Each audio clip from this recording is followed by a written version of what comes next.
Praise the lord. Srimati Charles Cowman గారి రచనల నుండి ఎడారిలో సెలయేర్లు అను గ్రంథము నుండి అనుదిన ధ్యానములు. నేను దప్పిగల వాని మీద నీళ్లను, ఎండిన భూమి మీద ప్రవాహ జలములను కుమ్మరించుదును. యెషయా గ్రంథము 44:3. అయ్యో, నెరలు విడిచిన నేలపై చిరుజల్లులు కురిస్తే ఎంత బాగుండు. నిర్జీవంగా పడి ఉన్న సంఘాలలో ఉజ్జీవ జ్వాలలు రగిలితే ఎంత బాగుండు. పవిత్రపరచబడి నిర్భీతితో ప్రకటించే సువార్తికులు పైకి లేస్తే ఎంత బాగుండు. వేచి చూస్తుంది ఈ చీకటి లోకం. అలాంటి అద్భుతమైన పరిస్థితి కోసం ప్రభు రాకడకు ముందు ఉజ్జీవాన్ని మనం ఆశించగలమా? మీ ప్రార్థనలు కేవలం వ్యర్థం అంటూ లోకం మనల్ని వెక్కిరిస్తోంది. మన ప్రార్థనలు వ్యర్థమనిపించేంతగా ప్రపంచం యుద్ధోన్మాదంలోనూ అవినీతిలోనూ మునిగి ఉందా? ప్రపంచ పరిస్థితులు మెరుగయ్యేందుకు మనం ప్రార్థించలేమా? నశించిపోతున్న మానవాళి కోసం ప్రార్థించకుండా మన చేతులు ముడుచుకొని కూర్చుందామా? చార్లెస్ ఫిన్నీ ఇలా అన్నారు: మీ సమాజంలోనూ, మీ సంఘాలలోనూ, మీ స్వంత జీవితాల్లోనూ మొదట మేల్కొల్పు రావాలి. మీరందరూ మంటల్ని మండించే ఇంధనం కావాలి. అప్పుడే ఆకాశం నుండి అగ్ని దిగి వస్తుంది, లోకంలో ఉజ్జీవ జ్వాలల్ని రగిలిస్తుంది. దీనికోసం గొప్ప క్రయమే చెల్లించాలి.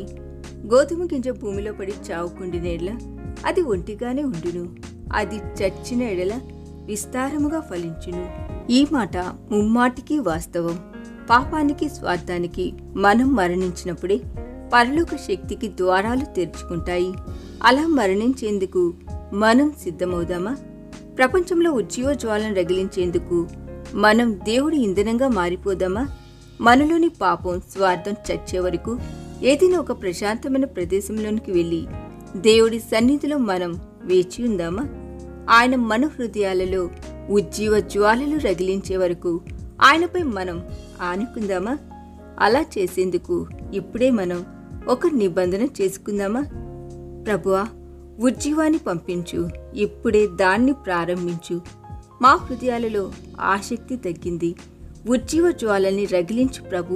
విస్తారమైన పంట పొలాలు మా ముందుండగా, పంటను కోసే పనివారి కోసం అవి ఎదురు చూస్తుండగా మాలో ఆసక్తిని పుట్టించు ప్రభు.